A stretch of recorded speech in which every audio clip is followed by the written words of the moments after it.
전시의 부대 프로그램을 기획된 토크고요. 오늘이 바로 3회차의 토크입니다.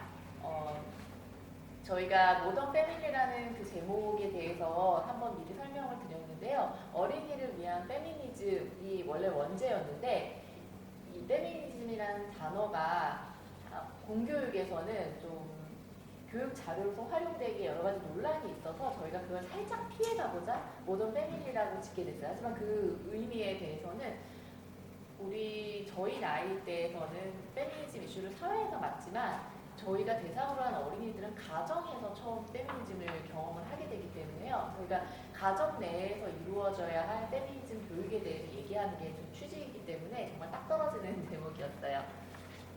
그리고 저희 헬로 뮤지엄에서 진행되는 모던 패밀리 전시와 부대 프로그램은 모두 서울특별시 성평등 기금 지원을 통해서 이루어지고 있어요. 네, 저는 김수정이고요. 지금 협력 큐레이터로 헬로 뮤지엄에서 기획한 모던 패밀리 기획에 참여를 하고 있습니다. 네, 저는 동네 큐레이터로 지금 전시를 기획하고 있는 윤민화라고 하고요. 오늘 이 자리는 전시 기획자이자 또 두 아이의 엄마로서 참여를 하게 된 것 같습니다. 반갑습니다. 네. 안녕하세요. 저는 이충렬인데요. 소개를 할 때 저는 앞에 여성주의 현대미술가 이충렬입니다라고 앞에 꼭 붙여요. 2018년에 이제 그런 선언을 했는데요. 저는 사실 어렸을 때부터 제가 무언가 부조리한 거에 대해서 문제제기를 하면 사람들이 저보고 페미니스트라고 얘기를 해서 그 말을 처음 들었어요. 그러니까 사실 페미니즘이라는 게 되게 특별한 게 아니라 그냥 평등에 대한 거잖아요. 인권에 대한 거기 때문에 그렇게 어쩌다 약간 자생적인 페미니스트로 큰 것 같고, 그 다음에 어렸을 때부터 미술을 전공하지 않았어요. 다른 전공을 다 하고 20대 후반에 이제 현대미술을 전공하게 됐는데, 그러다 보니까 저는 용납하고 인정하고 이해할 수 없는 일들이 미술이라는 것으로 막 표현이 되고 있더라고요. 그래서 사실 학교를 졸업하고 미술계에 들어가지 않겠다 이러면서 혼자 외롭게 작업을 해서 저 스스로 독립예술가다라고도 하고 그렇게 지냈고요. 그러다 보니까 이제서야 제가 예전부터 이야기했던 것들을 조금씩 들어주시는 것 같아서 이제 계속 외롭다가 조금 행복해지고 있는 그런 상황이어서 헬로 뮤지엄에서 초대해 주셨을 때 너무너무 반갑고 기쁘고 그랬습니다. 맞습니다. 네, 안녕하세요. 저는 김화행입니다. 올해 2020년 1월에 마마두라는 이제 엄마가 하는 모든 일들에 대한 전시를 이렇게 개인전을 열었고 이제 그 작품들로 이번 전시에 참여하게 되었습니다. 사실 그 전시를 기획할 때는 제가 엄마인 걸 별로 밝히고 싶진 않았거든요. 처음에 내년에 개인전을 하면 어떤 주제로 그림을 그릴까 하다가 지난 3년간 작품 활동을 이제 거의 쉬다시피 하면서 제가 관심을 가지거나 사실 저를 둘러싼 대부분의 이야기들이 엄마란 역할에 관한 것이었기 때문에 이제 그런 것들로 밖에 작품을 할 수가 없다라는 생각을 했어요. 그리고 근데 나는 또 왜 내가 엄마라는 타이틀로 비춰지고 싶어 하지 않아? 이제 왜 이걸 좀 불리다고 생각할까 스스로? 이런 거에 대한 의문점, 그리고 이제 미술관에 있던 어떤 엄마라는 앞서 이제 언급하신 분도 계시지만 엄마라는 역할에 대한 너무 성스럽고 너무 비참한 그림, 그런 두 가지밖에 없는 게 너무 싫어서 그냥 2020년 평범한 엄마들 다 이렇게 사는 것 같더라고. 제 주변에 보면 좀 친구 만나고 술도 마시는데 힘들고 약간 그런 것들을 그림으로 많이 그려서 이걸 노출시키고 싶었어요. 많은 사람들에게 이런 일들이 있고 이런 것들을 그렸다. 뭔가 이 그림들이 의미가 있지 않을까 이런 생각에서 그림들을 그리게 되었고 이번 전시도 그것들로 참여하게 되었습니다.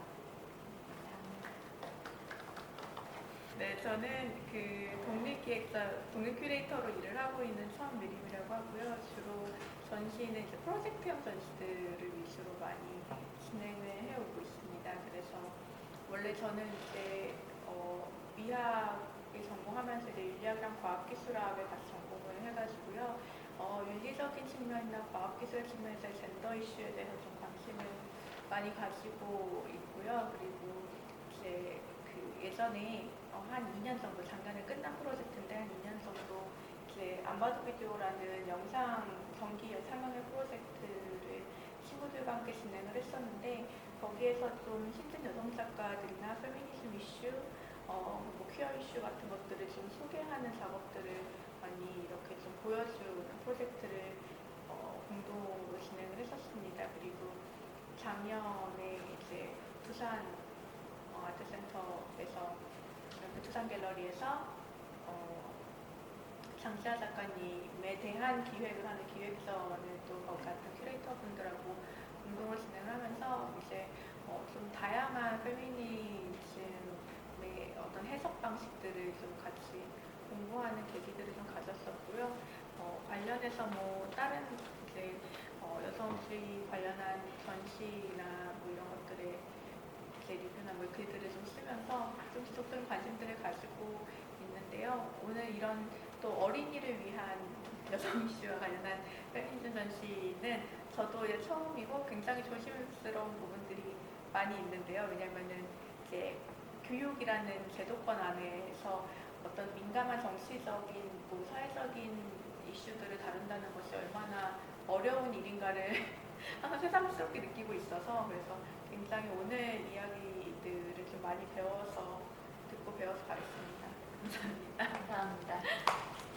헬로 뮤지엄 내부 직원으로서 사실 뭐 기획자분들 그리고 작가님들이 이런 자리를 만들 수 있게 아주 작은 도움을 드렸습니다. 그래서 아주 작은 도움이고 수정이가 관장님이 잘 많이 만들어 주시는데 좀 메인의 힘을 주셔서 저는 뒤에서 살짝 밀기만 했어요. 그래서 조금 이번 기회를 통해서 아이들이 그뭐 젠더 이슈나 젠더 감수성을 작품을 통해서 정말 일상에서 갑자기 떠오르는 말이 꼬이긴 하는데 일상 속에서 예술로서 좀 편하게 받아들일 수 있는 이런 기획을 함께 하게 돼서 뜻깊습니다. 네, 이상으로 하겠고요. 그리고 지금 김소연 선생님부터 본인 간단한 소개 또 부탁드릴게요. 네, 조금 더 자세하게 말씀해달라고 하셔서 일단 저는 올해 10년차 초등교사고요. 올해는 6학년 학생들을 만나서 함께 만나지 못하고 네, 줌으로 공부하고 있습니다.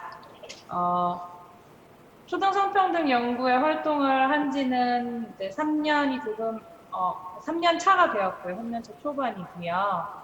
네, 강남역 살인사건 이후에 관심을 가지고 있다가 이제 다른 학교에 알지 못하는 선생님께서 퀴어 축제를 주제로 가지고 와서 제재로 아이들과 이야기를 나누었다는 인터뷰를 하신 이후에 역풍을 좀 세게 맞으셨어요. 현재 휴식 중이신데요. 그 일에서 조금 충격을 받아서 나 성평등 교육에 관심을 좀 더 가지고 좀 제대로 해보고 싶다라는 생각으로 초등 성평등 연구회 활동을 시작하게 됐고요. 우리 서한수 선생님과 다른 선생님들 도움 받아서 여러 가지 교육 자료 개발하고 실제로 활동하고 하고 있습니다.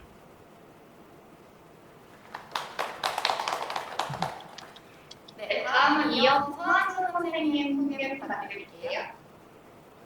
네, 안녕하세요. 저는 지난번 아까 말씀드린 것처럼 초등학교에서 4학년 담임으로 근무를 하고 있고요. 그다음에 초등성평등 연구회를 만들었습니다.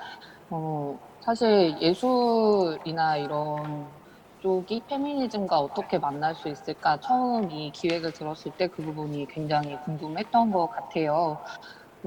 교사이기 때문에 어쩔 수 없이 아이들이랑 미술 수업도 하고 감상 수업도 하고 하기는 하지만 사실 예술이랑 되게 가까운 사람이 아니거든요. 저라는 사람 자체가. 그리고 또 아이들한테 보여주는 다양한 이미지들, 이거는 순수 예술이라기보단 디자인의 영역에 해당되는 것일 거라고 생각하는데 그런 것들이 아이들 안에서 왜곡된 몸 이미지라던가 아니면 여성 혐오적인 그런 생각을 심어주는데 좀 크게 기여하는 부분이 있다는 생각을 늘 하고 있었어서 그거를 어떻게 보면 이런 페미니즘과 만난 예술이 새로운 그런 시각을 심어줄 수 있겠다 이런 생각을 하면서 이 기획을 관심 있게 봐왔던 것 같아요.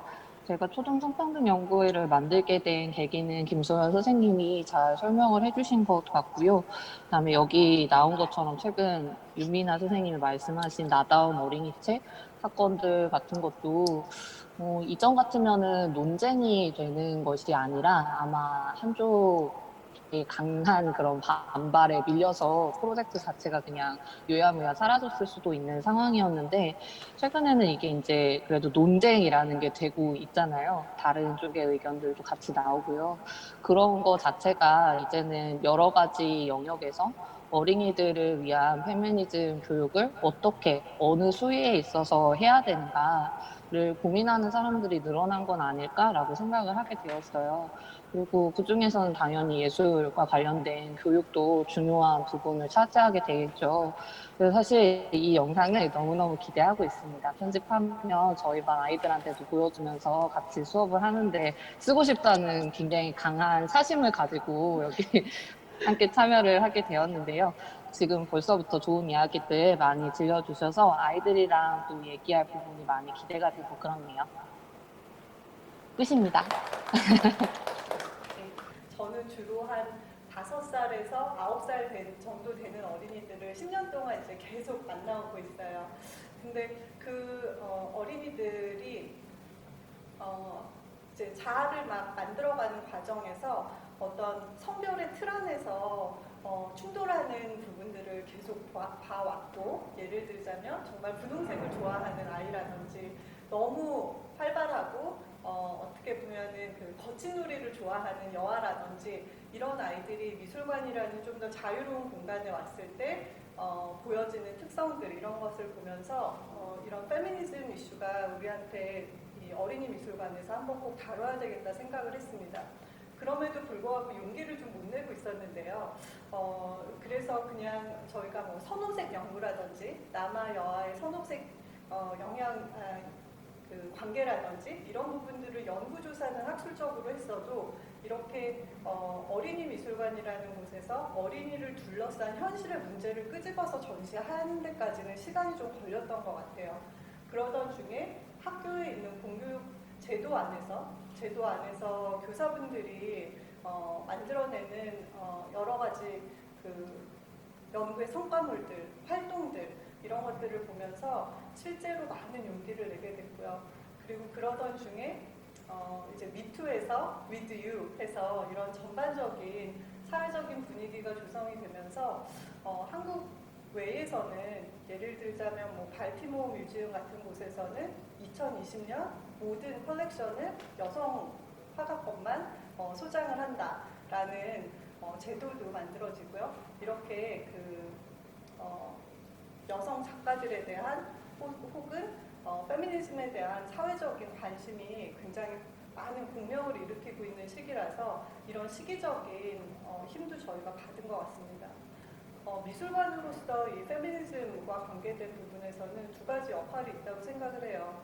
어린이들에게 학교 밖의 교육 공간으로서 사회적 역할을 담당하는 것과 그리고 미술계 안에서 여성 미술인들 그리고 뭐 예를 들자면 저희 지금 하고 있는 토크에서 큐레이터 여성 작가들 그리고 여성에 대한 혹은 젠더에 대한 이슈를 다루는 작가들과 함께하는 것 그리고 지금까지 발굴되지 않았던 우리 뭐 김수정 선생님 많이 해오셨던 1세대 뭐 행위예술 여성 작가들 역사 속에 그냥 사라질 수도 있는 여성 작가들을 발굴하고 기록하고 전시로 하는 것들 이래서 미술계 안의 일과 미술계 밖의 일 이렇게 두 가지 책무가 있다고 생각을 합니다.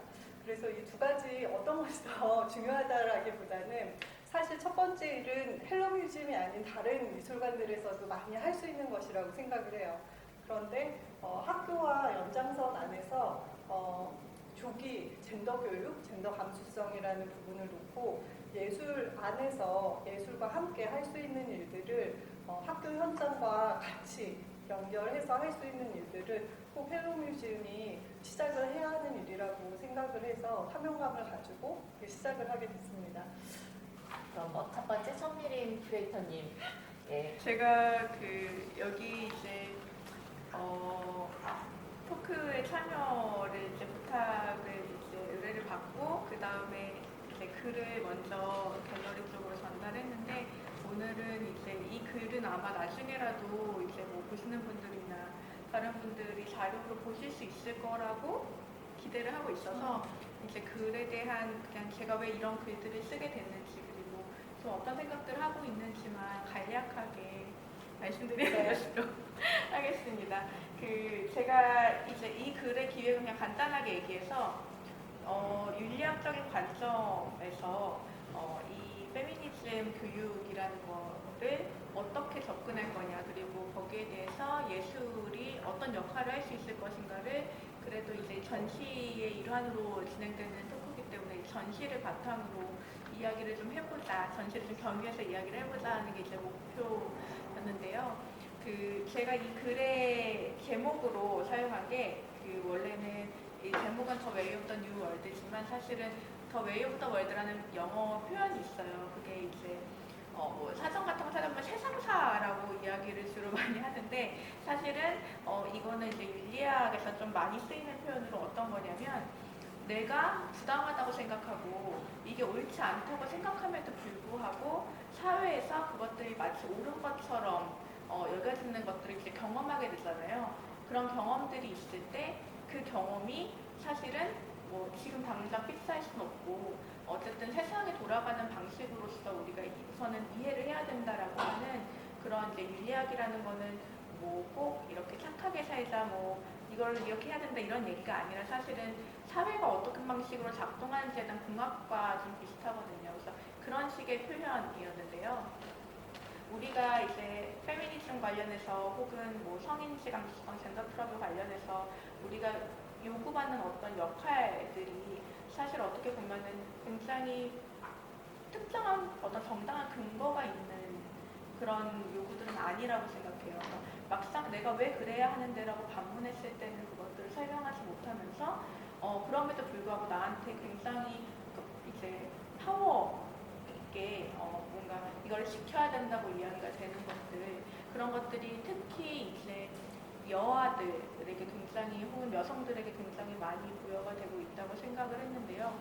왜 우리가 그런 것들에 대해서 이제야 문제의식을 느끼고 뭔가 움직이기 시작했는가라는 어떤 의문들이 들 때도 있고 그리고 특히 이제 아이들 같은 경우는 제가 뭐 이 글을 썼지만 아이들 같은 경우는 이러한 윤리적인 생각들을 할 수 있는 어떤 주체적인 능력이 아직은 부족하잖아요. 그래서 결국에는 그것들을 부모가 자신들의 가치관을 주입시키는 방식으로 젠더 교육이 이루어지게 되는데 저희도 기성세대이지만 저희도 깨어있다고 생각하지만 사실은 부모 세대의 어떤 가치관들을 또 많이 가지고 있잖아요. 저희 스스로도. 그렇기 때문에 우리가 아이들한테 젠더 교육을 할 때도 결국에는 그런 방식으로밖에 이루어지지 않는다는 거죠. 내가 갖고 있던 어떤 가치관들을 부여하게 되는. 그래서 윤리학적인 고려를 처음에 이야기를 했던 거는 결국엔 이게 인권 문제와 관련이 되는 이제 윤리교육이랑 뭐 생각이 드는 거예요. 그러니까 어떤 이쯤을 전달하는 지식을 전달하는 부분이 아니라 사실은 무엇이 이 사회에서 나에게 옳고 그름의 기준이 되는가를 이야기해주는 인권과 관련한 윤리적인 문제라고 생각해서 그런 방식으로 접근을 했고요. 그래서 제가 제시한 해결책 중에 이제 해결책이 두 가지 정도가 있었는데 하나는 아이들, 이제 어린이 공동체를 너무 어른이 되기 위한, 어른 공동체로 편입되기 위한 어떤 사전의 단계로 보지 말자, 예비 단계로 보지 말자. 왜냐하면 어린이들도 자신들 나름대로의 공동체 안에서 서로 이제 젠더 트러블들을 해결할 수 있고 또 이제 닥친 문제들이 따로 있는데 우리가 그것들을 어른의 어떤 준비 단계라고 생각하니까 젠더 교육도 굉장히 나중에 어른 되면 다 할 거니까 이 정도만 너희는 지금 알아도 돼 라든지 눈높이를 맞춘다고 해서 정확한 정보들을 제공하지 않는다든지 이제 그런 경우가 많은데 사실 실제 현장에서 아이들이 겪는 문제들 있잖아요. 특히 여아들에게 가해지는 어떤 그런 사상적인 폭력들이나 뭐 규율들이라던가 아니면 뭐 남자애들이 이렇게 여자애들 이렇게 놀리고 이러면은 남학생들은 원래 짓궂고 그리고 너를 좋아해서 그래 뭐 이런 식의 그런 어른의 관점에서 그 문제들을 해결하려고 하는 그런 것들도 크고, 특히 이제 아이들 같은 경우는 남자아이들 같은 경우가 조금 더 빠르다고는 하는데, 아이들이 이제 성 미디어 같은 것들에 너무 빨리 요즘도 노출되고 것들을 또 모방하는 그런 문제들도 있고, 그래서 그런 것들을 이제 어른들의 공동체의 어떤 규칙들을 통해 해결하려는 게 아니라 이 어린이 공동체의 현재 문제를 독립적으로 바라보는 관점이 필요하다라고 생각한 게 이제 하나였고, 그 다음에 이제 또 다른 하나는 이 예술이 그러면 과연 이 젠더 교육에서 어떤 역할을 할 수가 있겠는가라고 했을 때, 저도 항상 예술의 교육적 효과들에 대해서 많이 고민을 하거든요. 왜냐하면 예술의 교육의 어떤 영역으로 편입시키거나 융합시킬 때 가장 많이 제시되는 게, 그럼 예술이 뭔가 진정성이 훼손되는 것 같고, 예술이 뭔가 도구화되는 것 같고, 뭐 이런 식의 비판들이 있잖아요. 근데 사실은 예를 들면은 매튜 퀴란이라는 미학자가 이야기를 했던 거를 좀 빌어오자면, 예술이 교육의 어떤 목적들을 갖는 건 결국에는 세상에 대한 어떤 범위라든지 아니면 자신들의 관점을 확장시키는 굉장히 중요한 매개고, 그게 또 예술의 중요한 역할이라고 이야기를 하는 것처럼, 예술을 통해서 아이들이 직접적인 어떤 언어로서 받아들이기 쉽지 않은 내용들을 이미지나 어떤 예술 경험을 통해서 그것들을 기억해내고 그것들을 다시금 좀 이해하는 것들이 이제 예술의 되게 중요한 목표가 될 거라고 생각을 했는데요. 이번 전시의 작업들을 제가 그래서 조금 이제 살펴보니까 이번에 굉장히 다양한 젠더 이슈들을 이 전시에서 다루고 있더라고요, 작업적으로.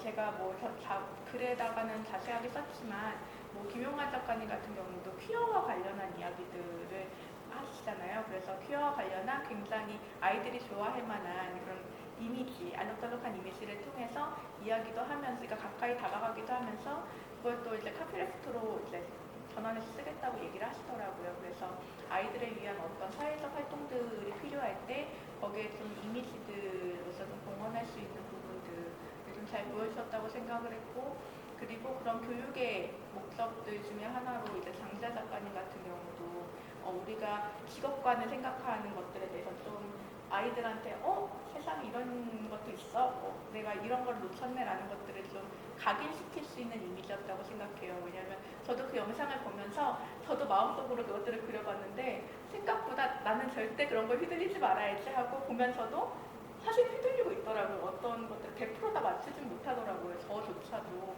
그래서 아이들은 얼마나 그런 가치관들을 형성할 때 많은 제약들이 있었겠는가를 좀 생각해 봤었고요. 그리고 또 이제 제가 또 주변부랑 관련한 이야기를 했었는데, 여기 오신 김어행 작가님도 이제 엄마라는 어떤 캐릭터에 대해서 이야기하는데, 사실 엄마는 저한테도 제 삶에서 되게 중요한 인물이고, 그리고 동시에 또 제가 앞으로 이행해야 될 사회적 역할이잖아요.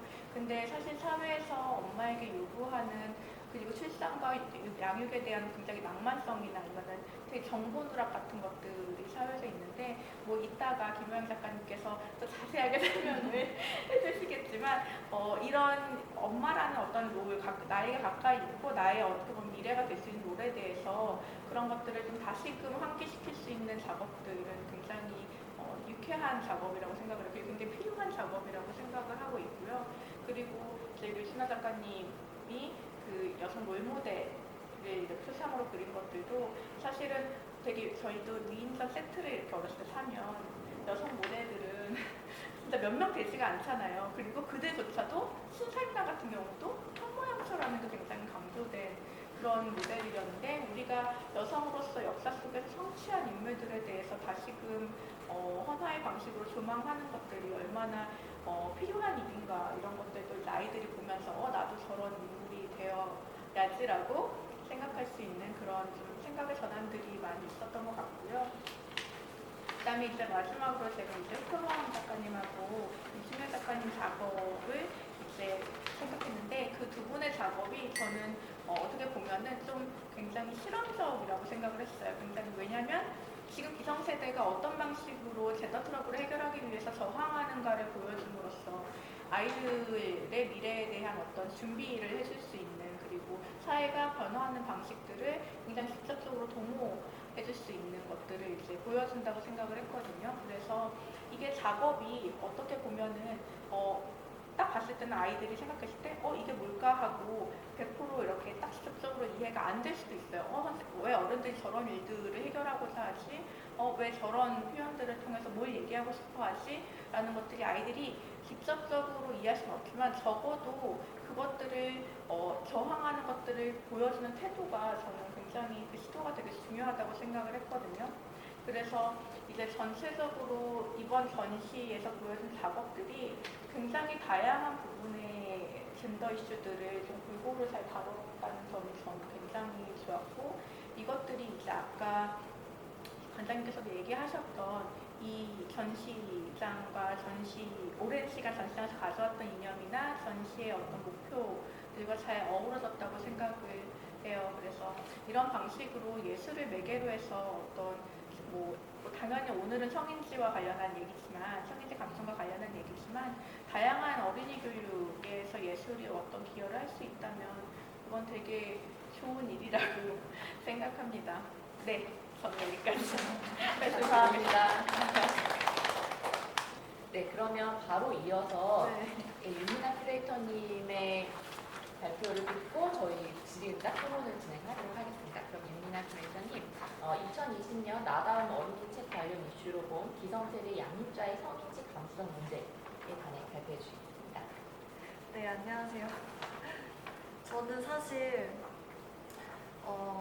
실제로 이제 여자아이와 남자아이를 키우고 있고, 아이들의 나이가 지금 5살, 6살로 이제 상당히 이런 문제, 이 현실적인 고민이 많은 시기예요, 저는.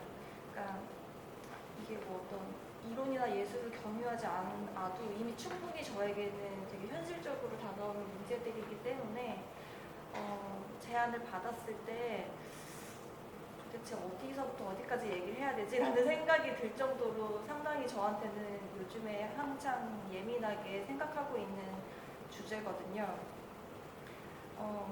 그럴 수밖에 없었던 게 이제 최근에 이제 2020년 나다움 어린이 책이라는 선정과 관련된 좀 이슈가 있었어요. 근데 아시는 분은 아시겠지만 혹시 모르시는 분이 있을 수도 있으니까 제가 좀 설명을 해보자면, 저희도 학창시절에 보통 청소년 필독도서 50개의 도서를 선정한 목록이 학교에서 나눠진다던가 그런 것들이 많았잖아요.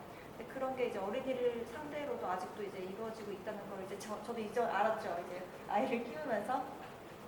근데 그거를 이제는 나다움 어린이 책이라는 이름으로 하는 모양이에요. 저는 상당히 이 표제는 굉장히 좋다고 생각을 했어요. 나다움이라는 말이 그렇게 익숙한 말은 아닌데 많은 분들이 고민을 해서 만든 제목인 것 같다라는 생각이 들었고, 근데 2020년에 이제 이게 이슈가 된 이유가 뭔가 하니 선정한 도서들의 일부에 이제 몇몇 학부모와 기사에 따르면 보수 단체들, 일부 보수 단체들의 격렬한 반발이 심했고, 결과적으로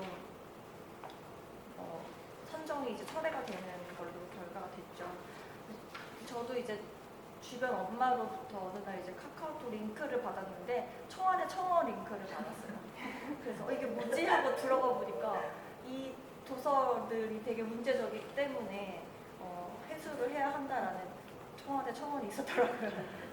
물론 동의를 하진 않았지만, 더 놀라운 건 그래서 결국 이제 여성가족부에서 그것을 선정을 철회한 일이 발생을 했는데, 저는 그 청와대 청원이 많은 동의를 얻어도 대부분 현실적인 어떤 결과를 이끌어내지 못하는 경우가 많은데, 또 이례적으로 이런 거는 또 이런 결과를 만들어냈더라고요.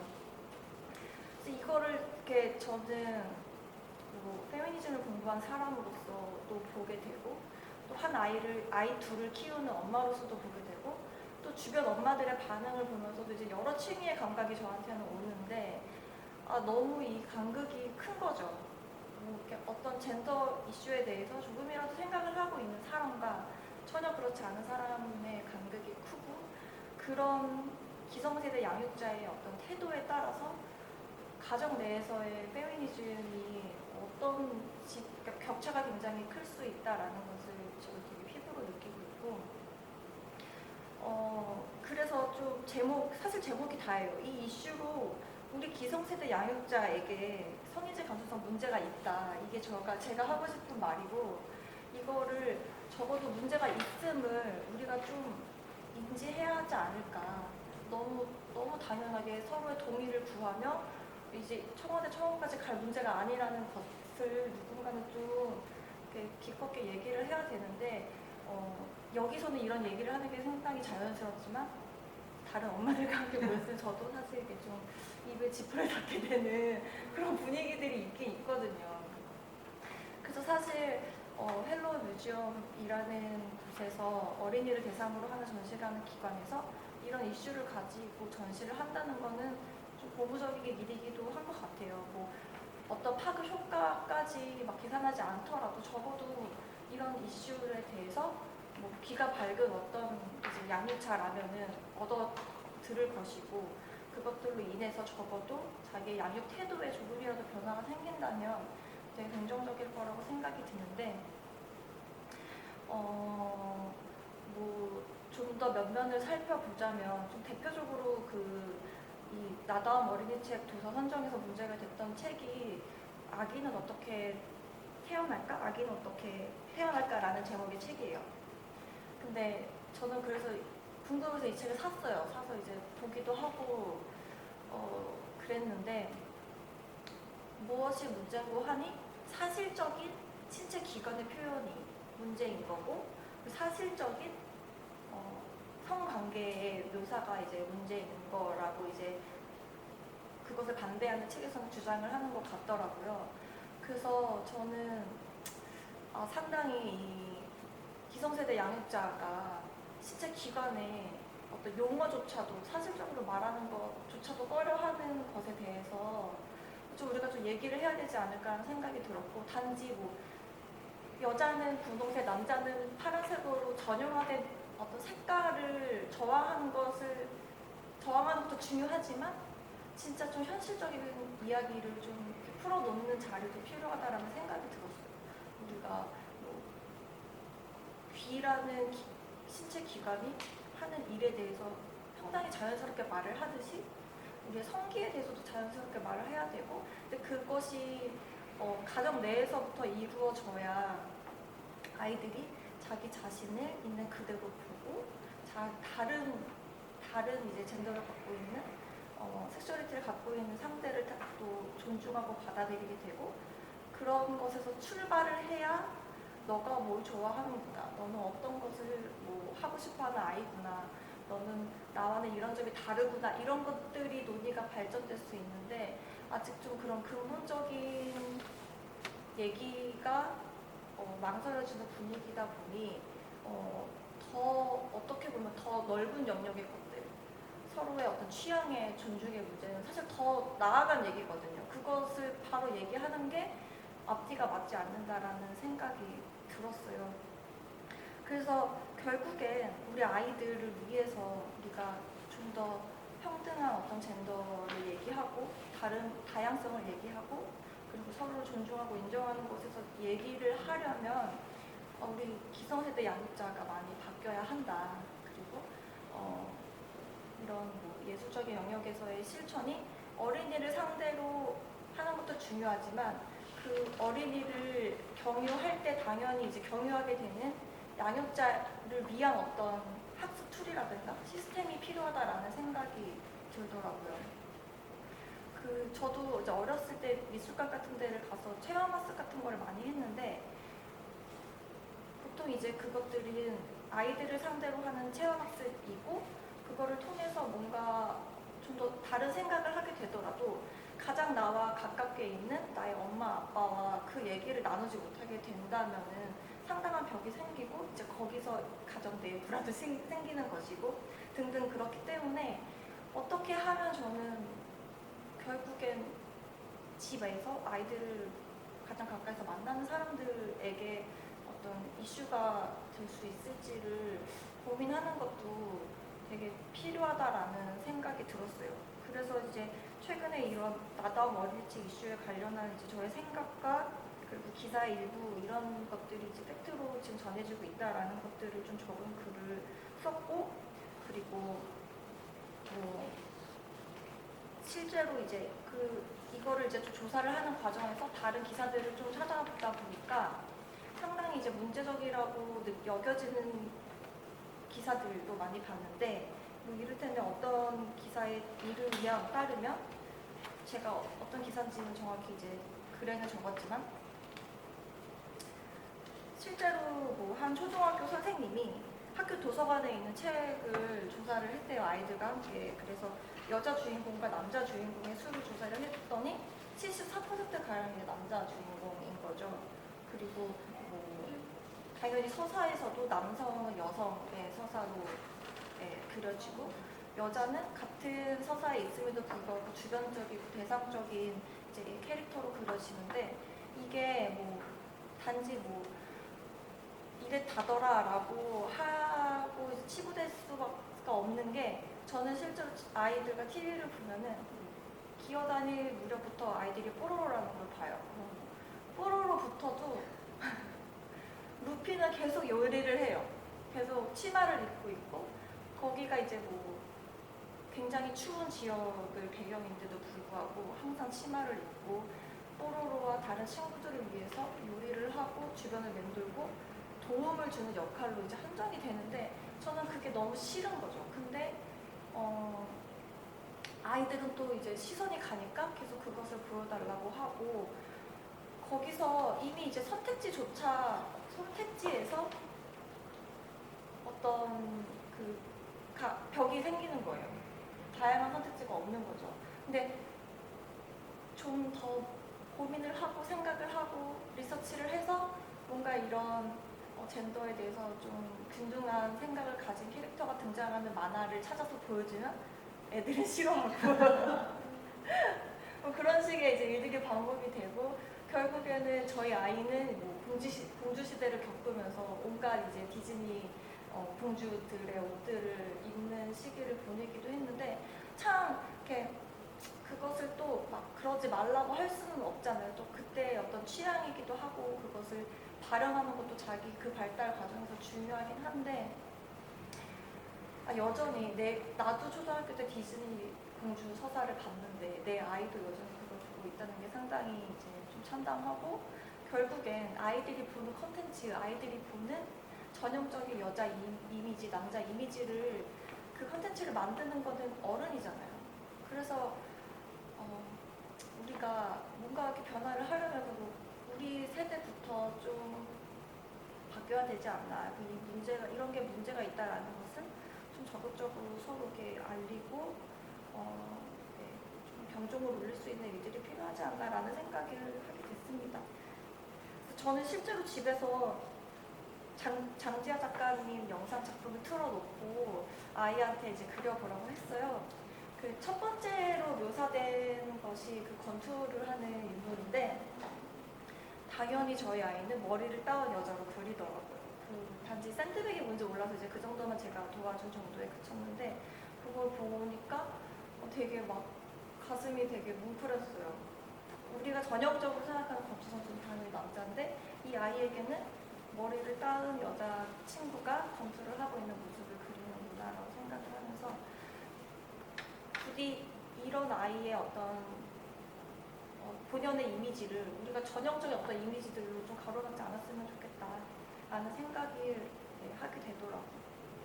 그래서 이번 전시도 기대가 되고, 뭐 기회가 되면 아이들을 데리고 와서 관람하고 싶은 생각이 듭니다. 네, 안타깝게도 온라인 전시로 많이. 아 그래요? 그렇습니다. 네, 코로나 때문에요. 네. 네, 감사합니다. 부모님 입장에서 그렇게 얘기해 주시니까 더 크게 와닿는 것 같아요. 네, 그러면 연이어서 앞서 발표해 주신 두 분의 발표 내용에 대한 토론을, 대화를 시작해 보도록 하겠습니다. 그러면 저부터 천민희 큐레이터님에 대해서 발표해 주신 내용에 대해서 말씀을 드리면요. 저희가 이 부분에 대해서 지난번에도 얘기가 나왔어요. 그러니까 이 이슈에 대해서, 그러니까 이 윤리적인 문제, 굉장히 이건 양성 간의 갈등에 대한 이걸 넘어서 기본적 인권이나 윤리에 대한 문제잖아요. 이 부분에 대해서 왜 우리는 이게 무슨 양자 간의 갈등 해결에 대해서 그 위치에 대해서 생각을 하느냐, 이 부분에 대해서 얘기가 나왔고요. 그리고 어린이 공동체에 대한 존중도 얘기가 나왔어요. 그러니까 나다운 책 선정이 됐을 때 그 어른들이 이걸 하냐 마냐를 결정을 했는데, 그 선정 도서라는 건 결국 어른들 기준에서 놓고 뭘 읽어볼래? 라는 선택권을 주는 게 바로 선정 도서의 목적인데, 그걸 왜 어른들이 그 부분을 읽지 마라, 읽어라를 결정을 하느냐. 아이들에게 한 번이라도 물어본 적 있냐? 라는 질문이 나왔어요. 그때 굉장히 저는 신선했어요. 되게 중요한, 신선했다는 게 마음이 아플 정도로 되게 중요한 문제고, 사실 아이들한테 물어보면 될 문제인데 라는 걸 한 번도 대화를 해본 적이 없다는 느낌이 들었거든요. 그래서 이 우수적인 공교육의 한계라면 그 미술관의 역할이 되게 중요하겠다라는 생각이 들었거든요. 왜냐면은 이런 말을 하잖아요. 음악, 미술, 무용, 과학 다 좋고 다 하고 싶으면 뭐가 돼야 되는가라고 현대미술가가 되면 하고 싶은 걸 다 할 수 있잖아요. 그래서 예술이 가지는 면죄부죠. 사회 규범에. 그래서 면죄를 받을 수 있는 이 권리를 잘 이용을 해보자. 그래서 미술관에서 페미니즘 얘기하면 일단은 얘기하는 것 자체는 허용이 돼요. 들을지 말지에 대한 문제는 공교육의 선택인 것 같지만, 특히 미술관에 페미니즘 교육이 들어온 게 굉장히 좋은 아이디어가 타당하구나라는 생각을 많이 했거든요. 그럼 예술 교육에, 미술관 교육으로서 페미니즘을 얘기할 수 있는 방법에 대해서 큐레이터시잖아요. 그리고 작가시잖아요. 이거는 나에 대한 표현을 넘어서, 기획을 넘어서 결국 교육이 되는 그 과정에서 좋은 아이디어 같은 게 있으실까요?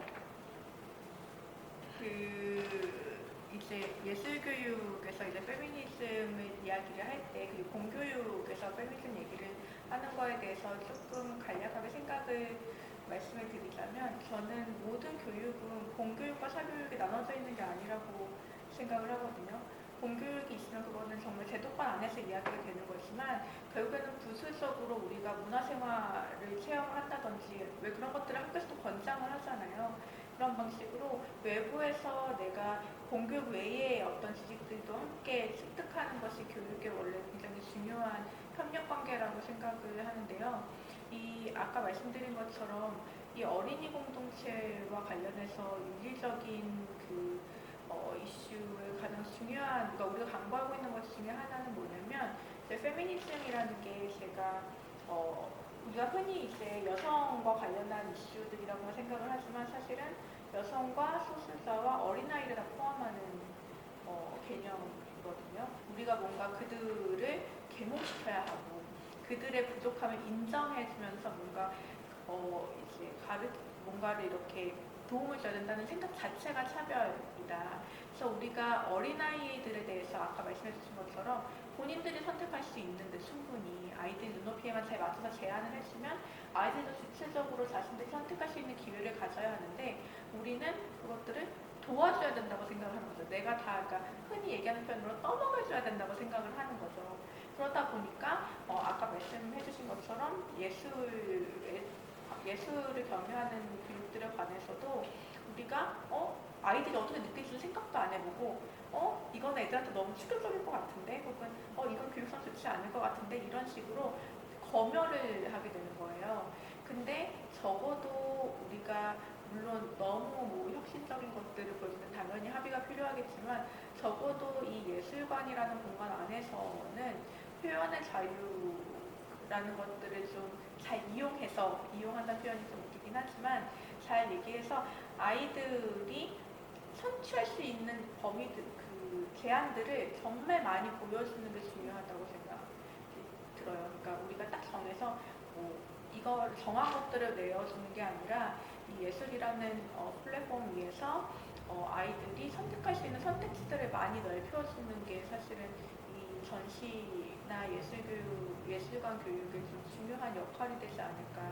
그래서 아이들의 주체성을 조금 더 이렇게 보류한 상태에서 전시들을 기획하면 좋지 않을까 그런 생각이 듭니다. 저도 말을 이렇게 비슷한 부분이어서 이어서 이야기하면 제가 아까 저 소개를 할 때 어렸을 때부터 페미니스트라고 이야기를 했던 게 제가 그렇게 클 수 있었던 환경은 저희 엄마 아빠가 저에게 어떤 강요도 하지 않았거든요. 그러니까 저는 하지 말라는 이야기를 들어본 적이 없어요.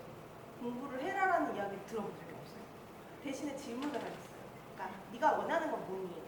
그거에 대해서 스스로 생각하고 계속 왜라는 질문을 들었을 때 제가 그 왜를 스스로 답하기 위해서 고민을 했던 게 그래도 제 세대에 맞지 않는 이른 페미니스트가 된 어떤 게 아닐까 생각이 드는데 그랬을 때 현대미술은 관객이 주체가 되도록 체험적인 그리고 관객 해석이 되게 중요하잖아요. 그래서 어떤 어른들이 생각했을 때 멋진 거, 뭐 훌륭한 거, 배워야 될 거를 제시하는 게 아니라 생각할 거리들을 던져주고 아이들이 스스로 생각할 수 있게 하고 답을 찾을 수 있게 하고 계속 사고를 어느 쪽으로 진행하면 좋을지 왜라는 질문을 잘 해주는 것 그것들이 작품을 통해서 또 된다면 더 즐겁게 할 수 있잖아요. 책상에 앉아서 이렇게 계속 추궁받듯이 왜를 질문받는 것과 다르게 그래서 미술관이 할 수 있는 제일 좋은 교육 방법은 그거 아닐까 비슷한 이야기였던 것 같아요. 저도 좀 덧붙여서 얘기를 하고 싶은데 껴들어도 되는 건가요? 얼마든지 말씀해주세요. 예. 네. 아까 말씀하신 검열할 수 없다라는 부분에 대해서 진짜 특히 되게 공감을 했던 것 같아요. 나다움 어린이 책이라는 것이 사실은 어른이 보기에 이러저러한 부분이 잘못되어 있는 책은 어린이들이 보지 않도록 강제할 수 있다라고 생각하는 어떻게 보면 어른의 되게 오만한 생각이잖아요. 근데 제가 아까 소개할 때 저 스스로를 예술에 관심이 없었던 사람으로 소개를 했는데 그런 면에 있어서 검열의 의미가 아니라 어린이들이 활용할 수 있는 어떤 인식 틀 같은 거를 쥐어주는 거는 또 중요할 것 같다는 생각을 했었어요. 저는 이제 이준열 작가님과는 달리 그런 미술 작품들을 저도 공교육에서 배우잖아요. 그러면 늘 여자만 이렇게 홀라당 벗은 모습들로 나오는 작품들, 시리즈들을 배웠단 말이에요. 근데 그거를 보면서 어떤 어린이 같은 경우, 특히나 이제 예술에 관심이 있고 한 어린이들 같은 경우에는 그런 질문을 할 수 있을 것 같아요. 아니, 왜 여자만 매번 이렇게 홀라당 벗고 나오는 거야? 라는 생각을 할 수 있을 것 같은데, 어떤 어린이들 같은 경우에는 그냥 그 작품의 이름을 외우고 수행평가에서 점수를 얻고 그냥 넘어가고 그 이후에 예술에 대해서 특별히 생각을 하지 않고 넘어가는 경우도 있어요. 근데 공교육이라는 것이 사실은 그 부분을 담당하는 것 같아요. 내가 관심이 있는 분야는 공교육에서 배운 것만으로 끝나지 않아요. 더 다양하게 공부를 하다 보면 그런 여성 혐오적인 시각도 배울 수 있고 나만의 인식틀도 만들 수 있고 한데 모든 사람이 모든 분야에 관심을 가질 수는 없잖아요. 그럼 내가 관심을 가지지 않는 분야에 대한 상식선은 대체 누가 만드느냐? 그게 공교육에서 만들어주는 선인 것 같아요. 근데 그 상식선이라고 하는 것이 지금은 굉장히 기울어진 형태로 만들어져 있다는 거죠. 그러면 아이들한테 가장 이상적인 것은 다양성 있는 그런 작품들을 접하게 해서 특별히 뭐 여성 혐오 이런 거에 대한 감각이 없는 아이들조차도 그런 인식들을 자연스럽게 갖출 수 있도록 이렇게 교육이 짜여져 있으면 너무너무 좋을 것 같아요. 또 더불어서 그 작가님하고 크리에이터님 얘기하는 걸 들으면서 우리 지금 우리가 이 시대에 페미니즘 교육을 우리 젠더 감수성이라는 표현으로 많이 대체하고 있잖아요. 그래서 어떤 고정된 속 역할이라든지 이런 고정관념에 대해서 우리가 조기서부터 어떤 센서빌리티를 키워주는 건데 사실 감수성이라는 영역은 본질적으로 굉장히 예술하고 붙어있는 부분이라고 생각을 하거든요. 그래서 이제 언어화된 교육 혹은 교과서적으로 어떤 정립된 그런 것이 아닌 언어로 전달될 수 없는 그 미묘한 많은 것들 감수성이라 하면 정말 감성적인 수용 능력이잖아요. 그래서 이런 젠더에 대한 다양한 감성들을 수용할 수 있는 능력을 키워주는 것은 이런 제도 안의 교육과 더불어서 꼭 예술 교육이 함께 가야 한다라는 것을 저는 좀 강조하고 싶었어요. 근데 이런 감성적인 거는 이미 우리 작가분들, 그다음에 기획자분들이 같이 항상 만들어내는 일들인 것 같아요. 전시라는 것도 보면 하나의 고정된 것이 아니라 유기적으로 이런 사회의 현상에 대해서 계속 해석해내는 것, 이것이 하나의 어떤 그 언어화된 정립과는 굉장히 다른 영역이라고 항상 느껴지거든요. 그래서 이 예술이 가진 어떤 본질적인 힘을 좀 강조하고 싶어서 제가 띄워줬습니다. 감사합니다. 네, 그러면 다른 또 질문하시거나 하실 말씀 있으시면 편안하게 해주세요. 저는 사실 지난해에 최초였나요? 김영강 선생님이 아이들 양육을 하신대요. 그래서 모던 패밀리라는 전시의 제목, 또 주제 자체가 가정 안에서의 성인지 교육, 가정 안에서부터 성인지 교육이 시작이 된다라고 저희가 생각했기 때문에 그런 식으로 주제나 전시 제목을 결정을 하게 되었는데, 또 오늘 패널로 참가하신 두 선생님들 한테 드리고 싶은 질문이 있어요. 내가 가정에서 성인지 교육을 내 아이에게 어떤 식으로 하고 있는지, 혹은 앞으로 어떻게 하고 싶은지에 대해서 궁금해요. 사실 제가 20살이 넘고 엄마 아빠랑 동생하고 맥주를 마시면서 아빠는 왜 내가 성인이라는 나이를, 이제 사회적인 나이를 갖게 됐을 때 성교육을 왜 집에서 한 번도 안 시켜줬냐 이렇게 물어봤어요. 근데 저희 아버지는 나름 본인이 되게 쿨한 세대라고 생각을 하시고, 그럼 네가 잘 알아서 할 것 같아서 굳이 얘기는 안 했어, 이렇게 그냥 약간 제가 돌이켜서 생각해봤을 때는 어물쩍 넘어간 그런 느낌이 있더라고요. 그래서 양육하시는 분들께 질문을 드리고 싶었어요. 저 같은 경우는 사실 뭐 아직 이렇게 그러니까 성인이 된다는 질문하셨던 그런 논점의 성교육이라기보다는 지금 제가 중점을 두고 있는 건 성역할인 것 같아요. 네.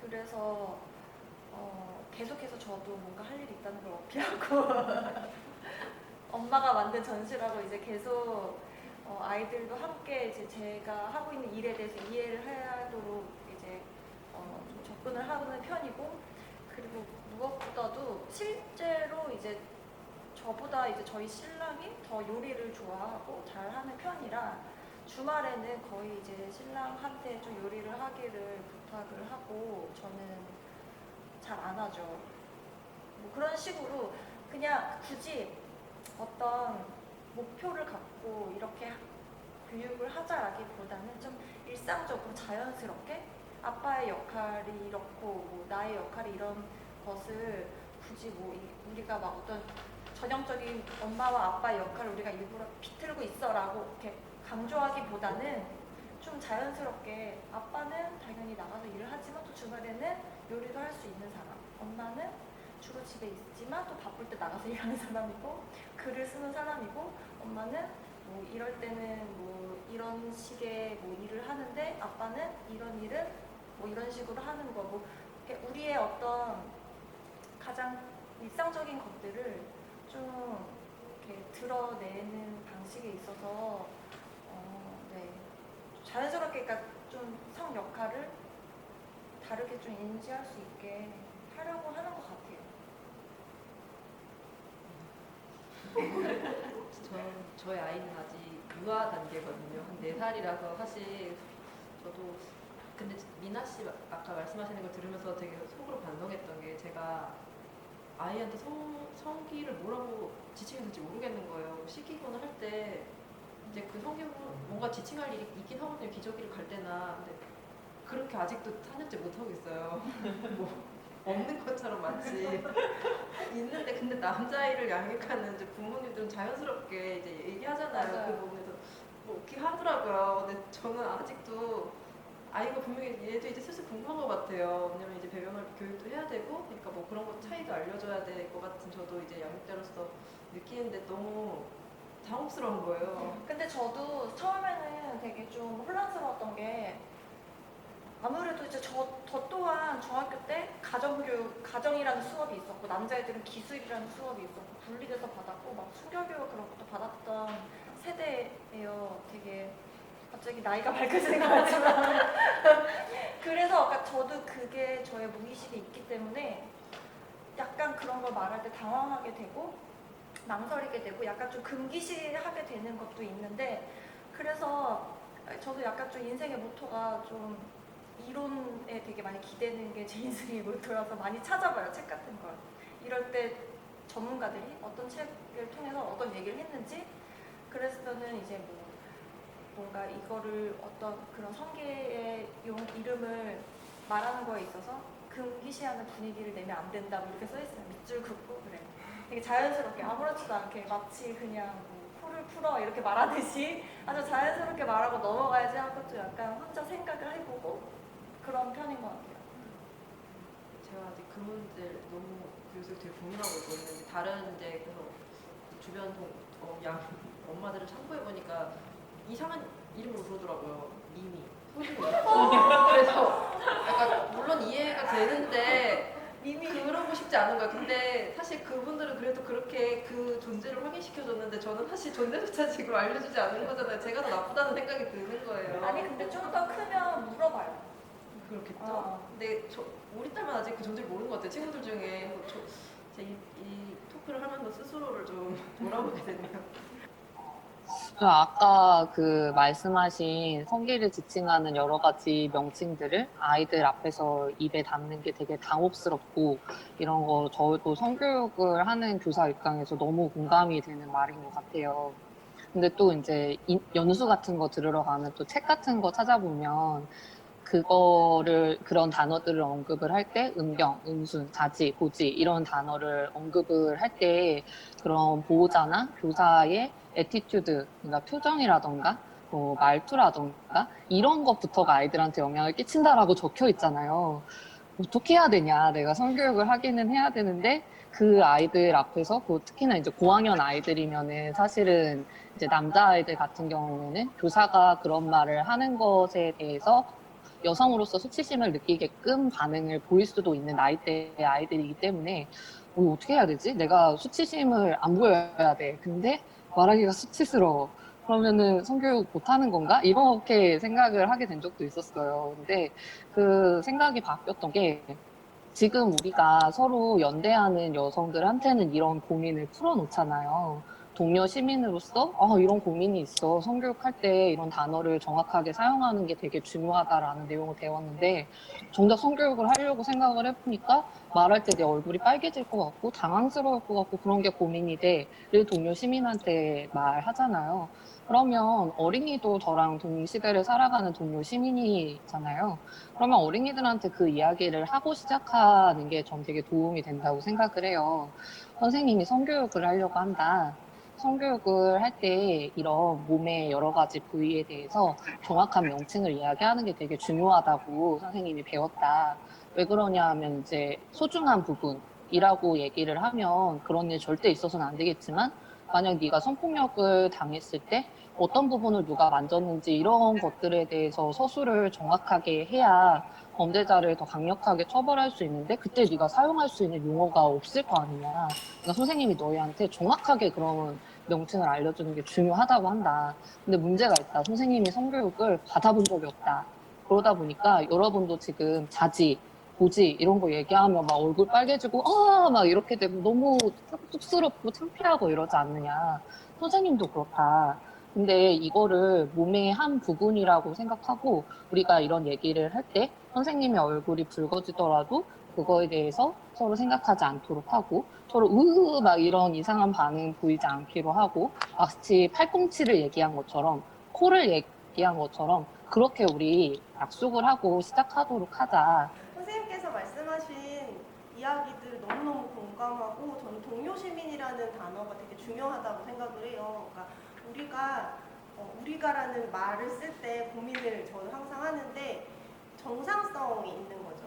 그리고 인간의 기준이 있고 어른이 있고 표준이 있고 그 바깥을 상정하잖아요. 그래서 우리와 연령대와 다른 사람들은 우리와 다르다. 그들, 우리 이렇게 하고 그러니까 우리 모두 다 다른데 모두 다른 차이를 갖고 있는데 그것에 대해서 자꾸 망각하고 어른으로서 어린이에게 여성으로서 남성에게 남성으로서 여성에게 자꾸 그렇게 집단으로 생각하면서 생기는 문제들이 있는 것 같아서 모두가 동료 시민이고 모두가 나와 다른 존재이고 그렇기 때문에 지켜야 되는 어떤 거리를 유지하면서 신뢰하면서 이야기들이 된다면 정말 사실 이런 문제들이 되게 다 해결되지 않을까. 그게 어려운 일이긴 하지만 그래서 동료 시민이라는 단어가 너무 반갑고 좋아서 이야기했습니다.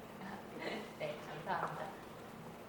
네, 저도 뭐 이어서 조금 덧붙여 보자면 아까 그 독립적인 어린이 공동체 말씀을 하셨는데 이런 주제에 관해서도 좀 그런 부분이 중요해요.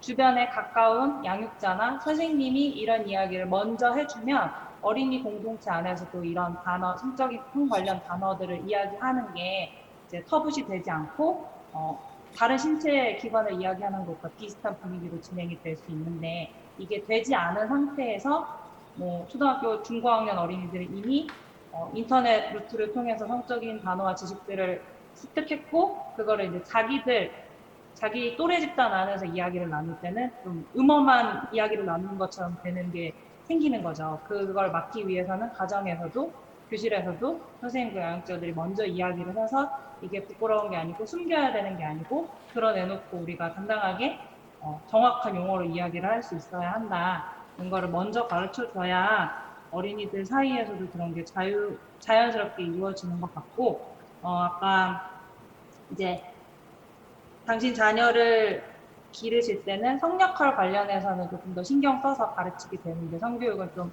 미뤄두게 되잖아요. 이게 결국 학교에 와서는 학교에 떠넘겨지는 경향이 사실 있어요. 학교에서 선생님께서 뭐 4, 5학년 되면 성교육 해주시겠지.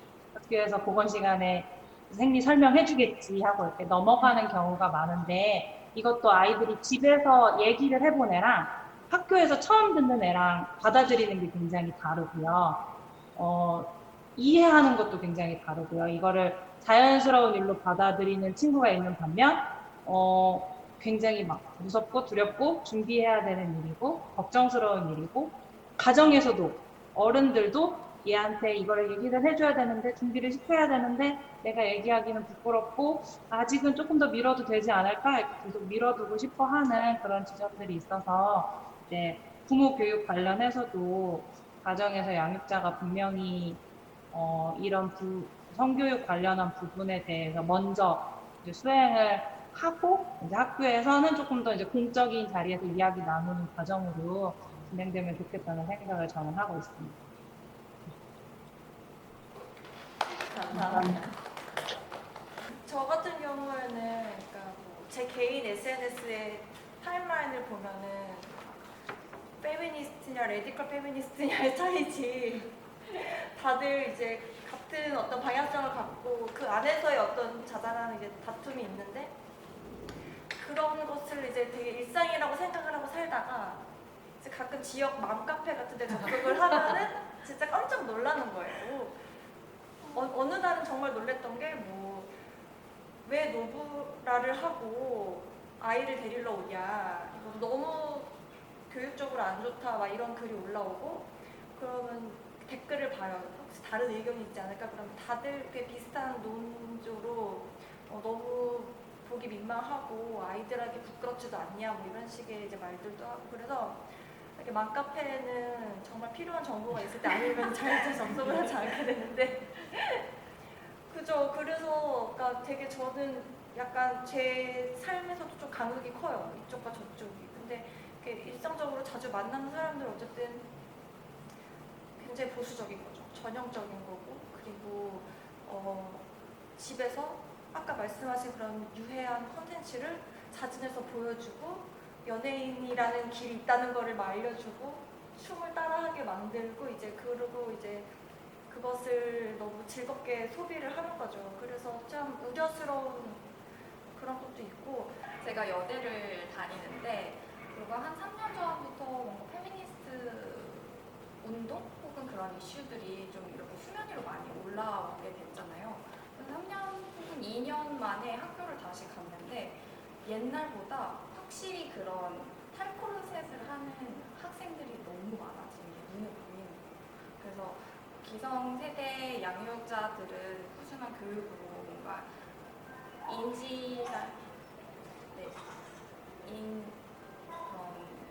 인지적인 것을 바꿀 수 있다고 생각을 한다면 앞으로 부모가 될 친구들은 조금 더 그런 것에 열려 있지 않을까라는 생각이 들어요. 확실히 막 속옷도 안 입고 돌아다니는 친구들이 저는 좀 아직까지는 그러지 못해서 정말 제가 또 해드리면, 그러니까 제일 저는 사람이 되게 입체적이고 다면적인 존재인데 먼저 이렇게 성별로, 그러니까 지정된 성별로 나눠서 생각하도록, 그룹핑해서 생각하도록 하는 것부터가 문제인 거라고 생각을 하거든요. 그래서 그 사람, 그러니까 나다움 책? 그 책 제목 봤을 때 저도 기사 때문에 그런 게 있다는 걸 알고 너무 반가웠는데, 자기가 어떤 사람이 되고 싶은지, 그리고 현재의 나는 어떤지 계속 탐색하게 하는 것들이 부모님들이 해주실 성교육으로 저는 되게 중요한 게 아닐까. 굳이 뭐 성기나 뭐 네가 여성인데 어떻고 남성인데 어떻고가 아니라, 내가 뭐를 좋아하는지, 나는 어떤지, 내가 어떨 때 뭘 느끼는지 이런 것들을 탐색해서 진짜 나다움에 대해서 더 생각하게 한다면 자기를 여성의 분류로 놓고 생각하고 남성의 분류로 놓고 생각해서 사회에서 주입한 규범 안에 규범을 지키려고 애쓰지 않는, 자기가 억압하거나 부정하지 않게 하는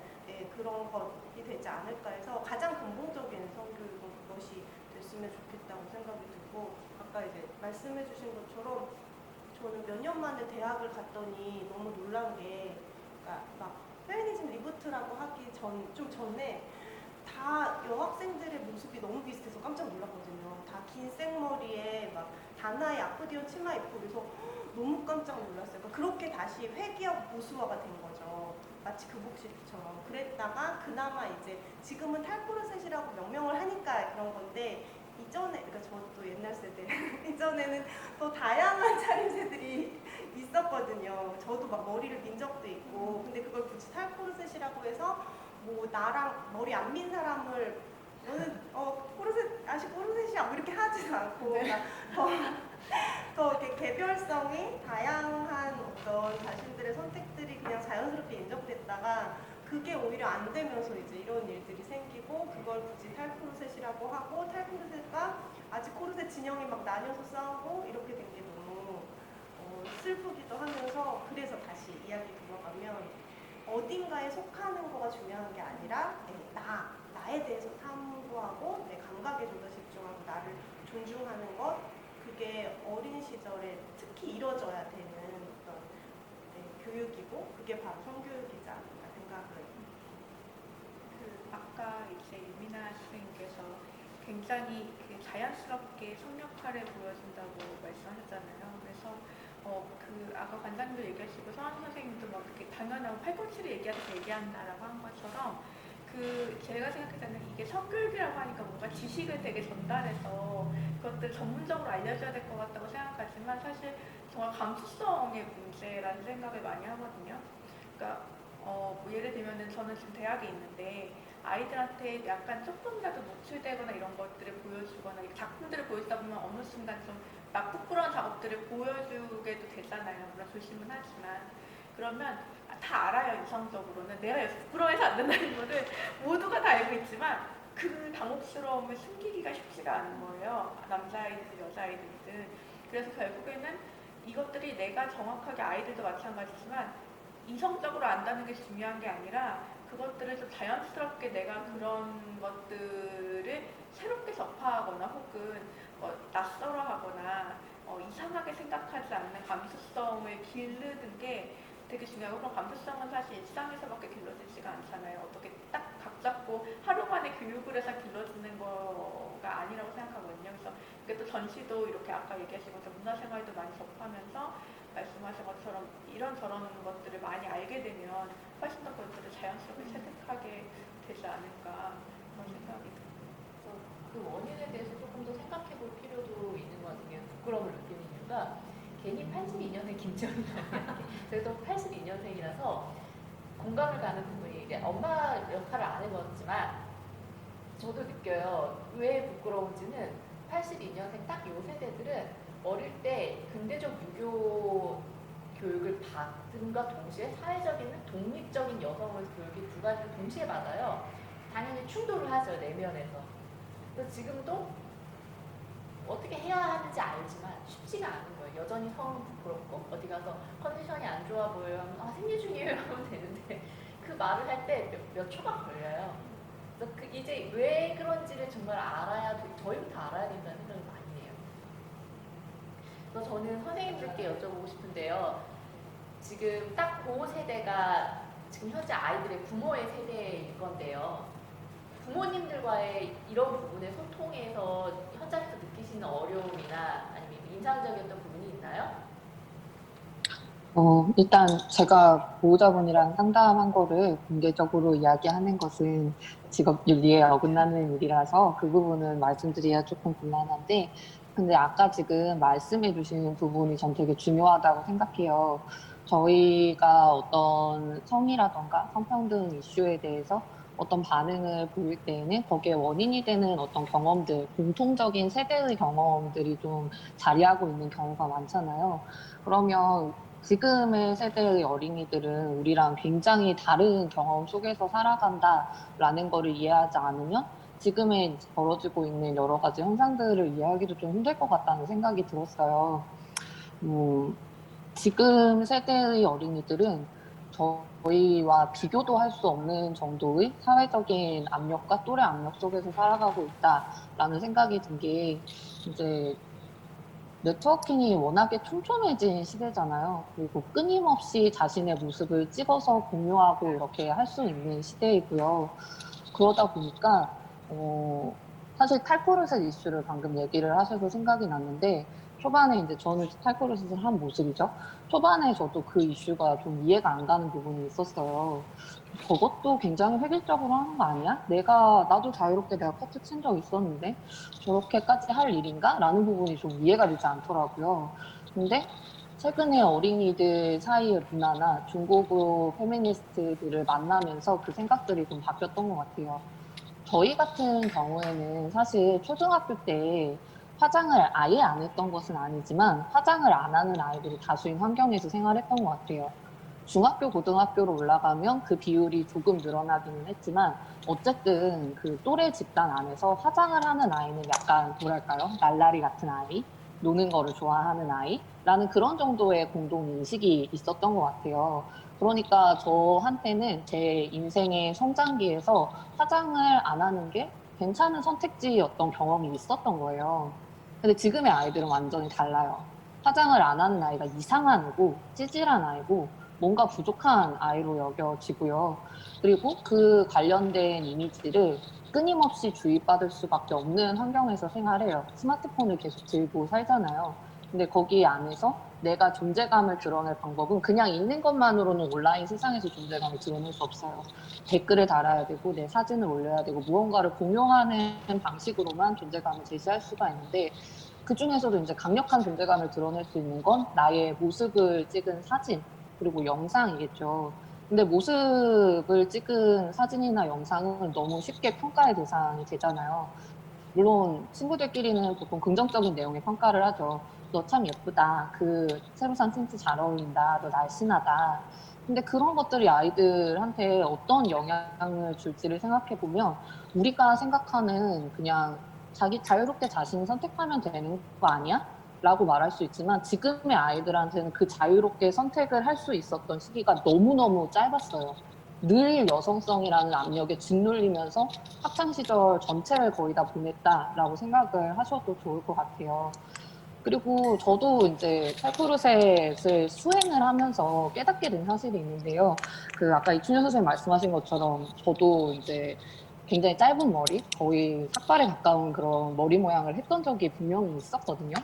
근데 그때 제가 투블럭을 했을 때의 마음과 탈코르셋을 하겠다라고 생각한 상태에서 투블럭을 했을 때의 마음이 굉장히 좀 다르다는 것을 깨닫게 되었어요. 그러니까 여성성이라는 틀이 제 안에는 늘 어느 정도 있었던 것 같아요.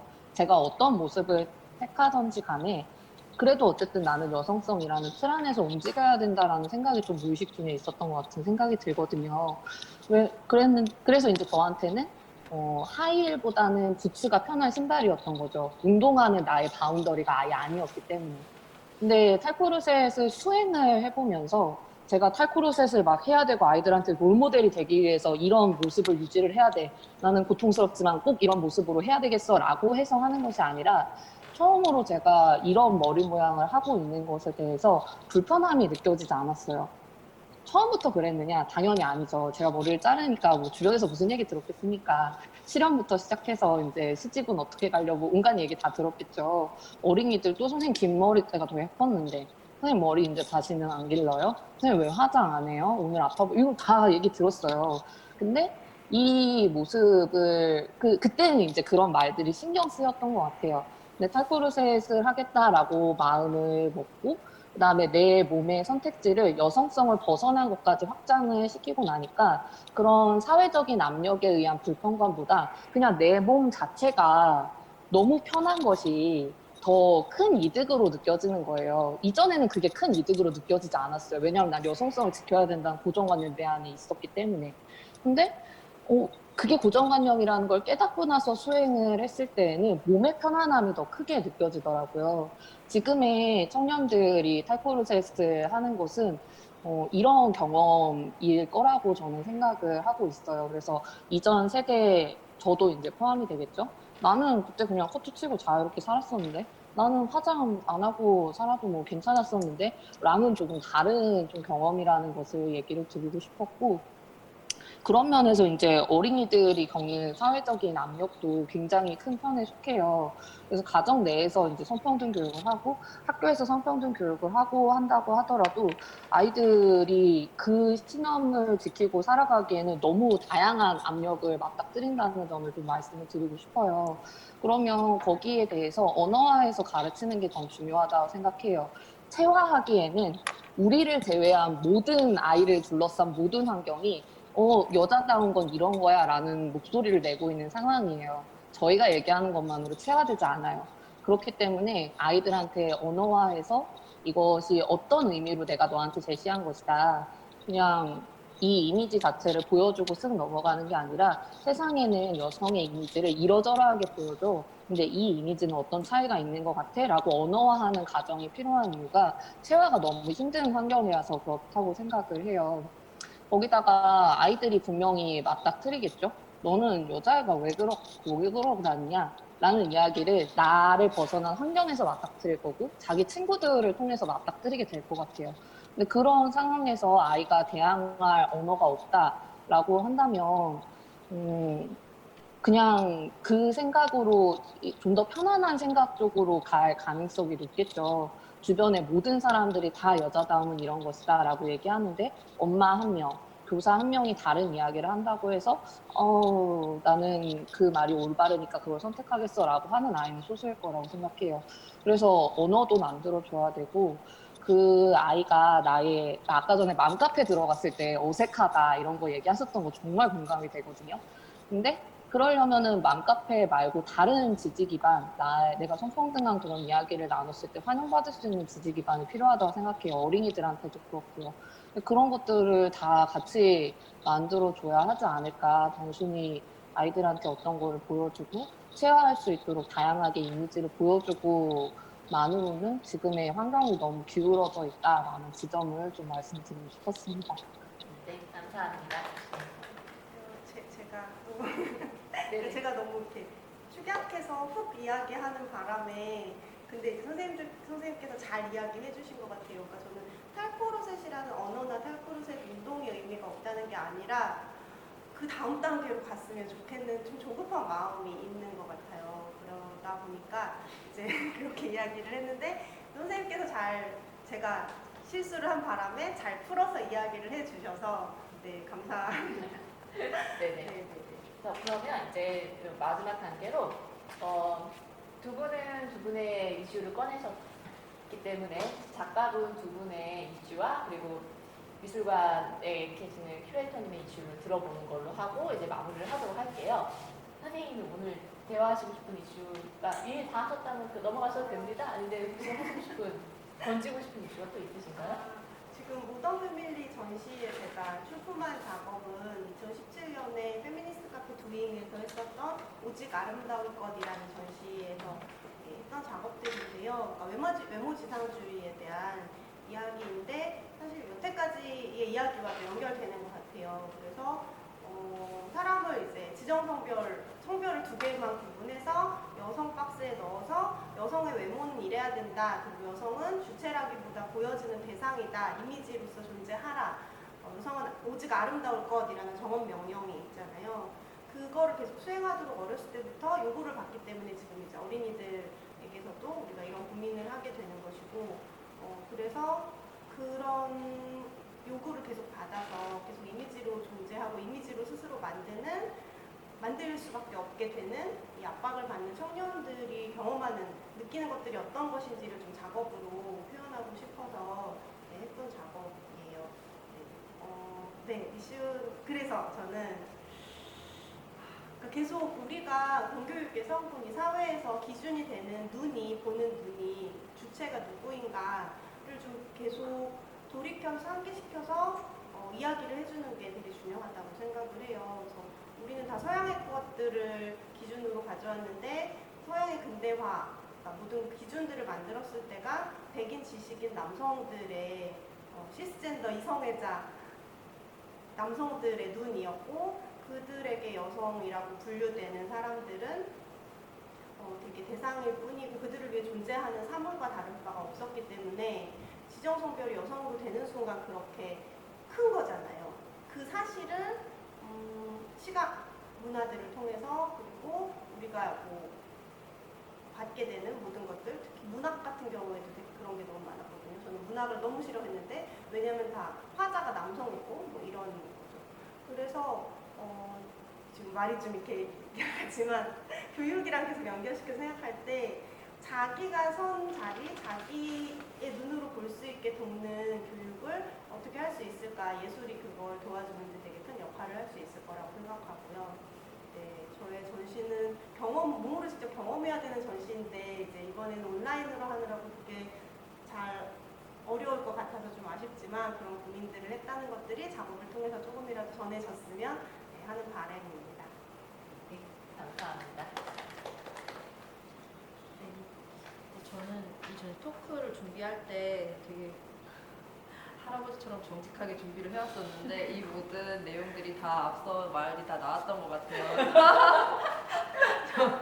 되게 그냥 이제 말씀하신 대로 아이의 그 자기의 안목 습관 이런 것들을 기르는 게 자기 고유성에 가장 도움이 되는 것이고 그것을 어떻게 고를 수 있게 그 선택지를 양질의 선택지를 제공하는 게 이제 양육자 교육하는 이제 주변 사람들의 몫이라고 이렇게 생각을 했는데 들으면서 일단 저 작가로 참여를 자꾸 엄마로서 생각을 하게 되네요. 일단 저의 그림이랑 연관지어서 생각을 해보면 그 마마도 때 전시했던 것들은 거의 다 엄마의 표상들인데 되게 외관에 국한돼서 했던 거지만 그걸 그릴 때 되게 긴 머리가 아닌 엄마. 근데 되게 생각하면 사실 너무 간단해서 굳이 언급할 필요도 없는 것들인데, 그리고 엄마라는 캐릭터를 그릴 때 꼭 막 여자 가슴 막 이렇게 허리 막 이렇게 안 그리려고 애를 썼어요. 그냥 우리 다 이렇게 헐렁한 옷을 입고 있으면 사실 여성의 신체라는 것도 이렇게 가깝지 막 이렇지 않잖아요. 그러니까 그림에서 그런 굉장히 중성적이고 그냥 보통의 모습을 그냥 그리려고 애를 썼던 것 같아요. 에스키스를 하거나 그럴 당시에. 그리고 또 막 엄마인데 너무 손수건을 들고 막 이렇게 젖병 물고 이런 게 아니라고. 이런 것도 저의 경험에서 우러난 거라 그럴 수 있지만 뭐 커피를 너무 많이 마셔서 막 곤죽이 된 엄마, 뭐 이렇게 술을 너무 먹고 막 쓰러진 엄마 이런 거가 유치하지만 이런 모습이 사실인 것 같은데 이런 거를 되게 그러니까 우리가 기존에 생각하는 엄마의 상이 아닌 그냥 평범한 엄마의 상을 단순하지만 그냥 되게 심플하게 담으려고 노력을 했고, 그런 거에 대해서 좀 그림을 그릴 때 노력을 했고, 이 이야기랑 비슷하게 지금 말씀하신 태어나는 거 제가 전에 아이들을 가르치는 일을 잠깐 했었는데 제가 그때 쇼커트를 했어요. 근데 저는 이제 또 갔는데 어떤 이제 좀 짓궂은 아이가 저한테 물어보는 거죠. 선생님 여자예요, 남자예요? 그래서 너는 어떻게 생각해? 나는 비밀이야. 네가 생각하는 성별로 나를 생각해도 나는 상관없어. 이렇게 얘기를 해줬거든요. 네, 그래서 자의식 과잉이라죠. 그 다음에는 이제 그런 친구들도 있고, 확실히 이제 선생님이 말씀하시는 것처럼 요새 아이들이 압박을 되게 많이 받고 있구나 하고 느낀 게, 이제 어떤 이제 되게 초등학교 한 6학년이었던 것 같은 여학생인데 그 성괴라는 그런 거에서 너무 집착을 하는 거예요. 그런데 되게 또 되고 싶어 하는 거죠. 그런 분들이랑 비슷하게. 그래서 너는 왜 그 사람들을 괴물로 지칭해? 그 사람들은 그냥 자기가 대가를 지불하고 자기가 원하는 모습으로 바뀐 거고, 그걸 괴물로 지칭할 권리가 너한테 있다고 생각하진 않아. 그 미의 기준이 나 아름답다고 생각하지 않지만 그것을 네가 괴물로 지칭하는 것도 난 잘했다고 생각하지 않아. 이렇게 알려줬는데, 물론 제가 뭐 지나가는 학원 선생님이 뭐 이렇게 말했다고 그 아이의 인식에 큰 변화가 있지는 않겠지만, 이렇게 주변부의 이제 사람들이 조금씩 그런 거에 대해서 뭔가 약간의 생각할 거리라도 준다면 아이들도 분명히 언젠가는 가끔은 그런 것을 떠올릴 수 있지 않을까. 그래서 뭔가 저의 아이도 그렇지만 이 세상의 아이들을 둘러싼 사람들이 더 좀 이런 것에 대해서 관심을 가지고 그런 것에 그렇게 좀 대해주는 게 좋지 않을까 생각이 하게 됩니다. 감사합니다. 네, 그럼 사실 미술관 안에서 행해지는 전시는 아까 관장님도 말씀을 하셨다시피 어떤 사회적인 이슈를 예술이라는 매개를 통해서 좀 수면 위로 드러낼 수 있는 긍정적인 기능을 하는 기관이라고 저는 개인적으로 생각을 하는데, 이 전시 연계 교육이라는 것도 전시에 저는 더 큰 범위라고 생각이 들어요. 그래서 단순히 아이들이요, 나 오늘 미술관 가서 작품 봤어. 그리고 어머님들이 다른 키즈 카페나 이런 데 가는 것보다 미술관 가서 전시 교육 들어라고 했을 때, 주변에 이제 친구들이나 언니들을 봤을 때 예술 전공자가 아니신 분들은 굉장히 그거에 대해서 프라이드를 갖고 나 저번에 어디 미술관 가서 어떤 교육 받고 왔어. 이렇게 좀 약간의 과시하는 듯한 그런 태도가 보일 때도 있어요. 그래서 저는 일단 이 토크 그리고 전시를 준비하면서 뭔가 그런 이슈를 공론화시킬 수 있는 그런 공간으로서 기능을 하고 있다는 것과, 두 번째로는 이제 저희가 앞으로 교육적인 결과물로서 도출해야 되는 것이 가장 큰 숙제이자 임무라고 생각을 하고 있고, 오늘이 사실 페미니즘 토크 마지막 회차거든요. 그래서 3회차를 진행을 하면서 처음에는 아무 말도 못했다가 회차가 지나가면 갈수록 저도 어느샌가 많이 떠들고 있더라고요. 그래서 저 역시 되게 유익하고 좋았던 현장이었다고 생각을 합니다. 감사합니다. 그럼 선생님 두 분도 마지막으로 말씀 주실 거 있으신가요? 수연쌤? 네, 저는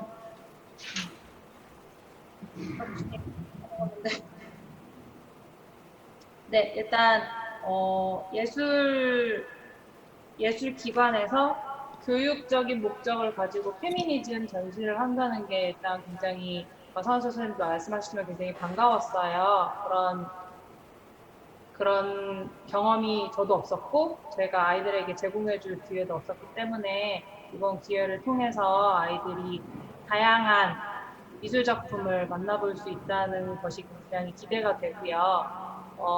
아까 다양성에 관해서 계속 말씀하시면서 보여주어야 하고 언어로 알려줘야 한다는 것들에 대해서 이제 여러분이 많이 강조를 해주셨는데, 저희가 미술 수업할 때 그래요. 네, 미술 수업뿐만 아니라 모든 수업에서 어떤 예시 작품을 보여주느냐에 따라서 아이들의 결과물이 굉장히 달라지거든요.